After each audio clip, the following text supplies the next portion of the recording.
पूर्वांचल प्रदेश के एक छोटे से गांव मदनपुर में रवि नाम का एक मेहनती किसान रहता था। वह सुबह से शाम तक खेतों में काम करता, मिट्टी में पसीना बहाता और बड़ी मेहनत से सब्जियां उगाता था। मगर इन दिनों उसकी हालत बहुत खराब हो गई थी। एक दिन थका हारा रवि घर आया और अपनी पत्नी से बोला,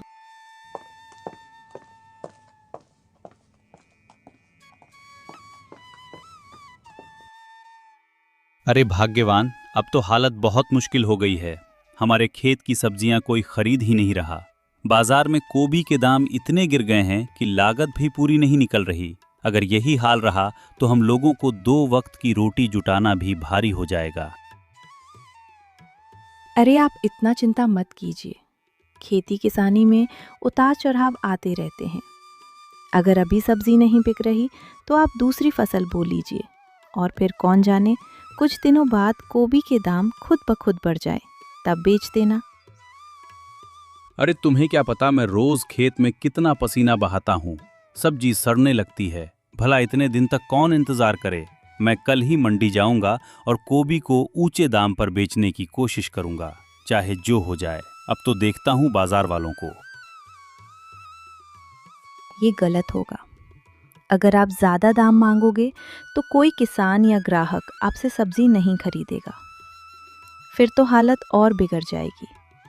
पैसा कमाना ज़रूरी है, लेकिन ईमानदारी और समझदारी के बिना पैसा कभी टिकता नहीं। सब्जी का व्यापार भरोसे पर चलता है। अगर लोगों का भरोसा टूट गया तो भविष्य में कोई आपसे नहीं खरीदेगा। रवि चुप होकर अपनी पत्नी की बातें सुनने लगा। उसकी आंखों में चिंता थी, लेकिन कहीं ना कहीं पत्नी की बातों में उसे सच्चाई भी महसूस हुई। अगले दिन सुबह सुबह रवि सब्जी की रेडी लेकर मंडी की ओर निकल पड़ा। रास्ते में उसे उसका पड़ोसी किसान हरिराम मिला, जो अपने खेत की लौकी और टमाटर बेच जा रहा था। वो रवि से बोला, अरे रवि भैया, कहाँ जा रहे हो इतनी सुबह सुबह? सुना है आज मंडी में दाम बहुत नीचे हैं। हाँ भाई, यही तो दिक्कत है। गोभी की हालत तो और भी खराब है। मैं सोच रहा हूँ कि आज सब्जी को थोड़ा ऊंचे दाम पर बेच दूं, वरना सारा माल खेत में ही सड़ जाएगा। भैया, ऊंचे दाम लगाकर देख लेना, तुम्हारा हक है, लेकिन अगर बहुत बढ़ा दोगे तो लोग तुमसे नहीं खरीदेंगे। मंडी में तो वैसे ही सौदागर चालाक बैठे रहते हैं। किसानों से सस्ता खरीद कर शहर में महंगा बेचते हैं। इतनी बात चल ही रही थी कि पास में एक और किसान गंगाराम आ गया। उसने कहा, भाई रवि, मेरी मानो तो सब्जी का दाम थोड़ा कम रखो, लेकिन सब बेच दो। घर में खाली पैसे ही काम आएंगे, वरना माल अगर मंडी में ही सड़ गया तो घाटा और बढ़ेगा। रवि थोड़ी देर सोच में पड़ा गया और बोला, तुम लोगों की बातें सही हैं, लेकिन मेरा मन नहीं मानता। अगर हर बार हम किसान ही नुकसान उठाएंगे तो आगे कैसे जिएंगे?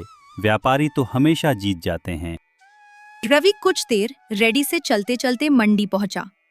मंडी पहुंचकर रवि अपनी सब्जियों को सजाने लगा। तभी साहूकार जगदीश वहां आया और बोला,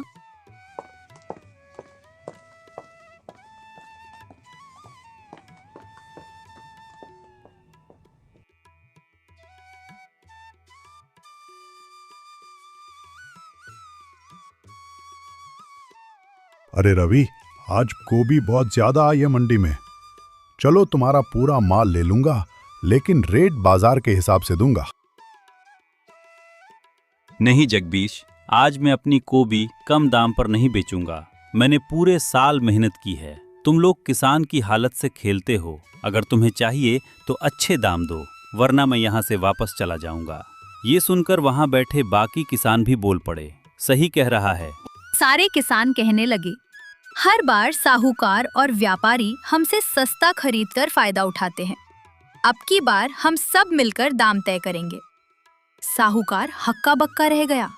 उसने सोचा, किसान आज एकजुट हो गए हैं तो उसे मनमानी नहीं चलेगी। मंडी में धीरे धीरे ग्राहकों की भीड़ आने लगी। महिलाएं, दुकानदार और होटल वाले सब्जी लेने पहुंचे। रवि अपनी गोभी की टोकरी के पास खड़ा था। उसने दाम थोड़ा ऊंचा लगा। गोभी ले लो, ताजी हरी गोभी। मेहनत की फसल है। दाम थोड़ा ऊंचा है लेकिन माल एकदम बढ़िया मिलेगा। अरे भैया, इतना महंगा क्यों बोल रहे हो? सामने वाला आधे दाम में बेच रहा है। भाई साहब, सामने वाला हो सकता है औसत माल बेच रहा हो। मेरी सब्जी खेत से ताजी निकली है। इसमें ना तो दवा ज्यादा है ना खराबी। मेहनत का दाम है, ज्यादा नहीं है। मेहनत तो सब करते हैं भैया। अगर सब किसान ऐसे ही दाम बढ़ाएंगे तो हम खाएं क्या? हमें भी तो घर चलाना है। देखो भाई साहब, किसान भी मजबूर है। आप सब सस्ता चाहते हो लेकिन हमारी लागत भी सोचो। बीज, खाद, पानी, बैल और दिहाड़ी सब चीज महंगी हो गई है। अगर हम लागत नहीं निकालेंगे तो खेती कैसे करेंगे? बिल्कुल सही कहते हो बेटा। मैं तो किसान की सब्जी ही खरीदूंगी, चाहे थोड़ा महंगा ही क्यों ना हो, क्योंकि ये सब्जी खेत से सीधे आती है। इसमें मिलावट नहीं होती। अम्मा की बात सुनकर कुछ और लोग भी रवि के पास आने लगे। रवि भैया, मैं रोज बड़ी मात्रा में सब्जी खरीदता हूँ। अगर तुम दाम थोड़ा कम कर दो तो मैं तुमसे रोज लेने का वादा करता हूँ। ठीक है भाई, अगर तुम रोज लोगे तो मैं थोड़ा कम कर दूंगा, लेकिन इतना भी नहीं कि मेरा घाटा हो जाए। समझौता दोनों तरफ से होना चाहिए। सही बात है। मैं भी मानता हूँ कि किसान को मेहनत का फल मिलना चाहिए। इस बीच साहूकार जगदीश फिर आया और गुस्से में बोला, देखो रवि, सब्जी के भाव सही लगाकर मॉल बेचो। तुम्हें पता भी कि मंडी हम लोगों के ही दम पर चलती है। नहीं जगदीश, मंडी किसानों के दम पर चलती है। अगर किसान खेत से अन्न न उगाए तो तुम्हारा व्यापार ही खत्म हो जाएगा। आज तक हम सब अकेले थे, इसीलिए तुम हमें दबाते रहे, लेकिन अब हम सब किसान मिलकर दाम तय करेंगे। जो खरीदेगा उसे हमारी मेहनत का सही मूल्य देना होगा। भीड़ में खड़े कई ग्राहक और किसान एक साथ बोले, हाँ बिल्कुल सही कहा रवि ने, अब की बार ठगे नहीं जाएंगे। ये सुनकर साहूकार चुप हो गया। वो समझ गया कि अब की बार किसानों की एकता के सामने उसकी नहीं चलने वाली। मंडी का दिन किसानों के लिए अच्छा रहा। सबने मिलकर अपने दाम तय किए और सही दाम पर सब्जी बिक भी गई। रवि का मन अब हल्का था। रेडी पर खाली टोकरियां हो गई थी।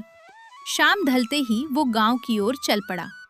आसमान में लालिमा फैल रही थी और हल्की हवा बह रही थी। रास्ते में एक पुराने बरगद के पेड़ के नीचे उसने देखा एक बाबा बैठे हुए थे। आंखों में गहरी चमक और हाथ में एक चमकता हुआ डंडा।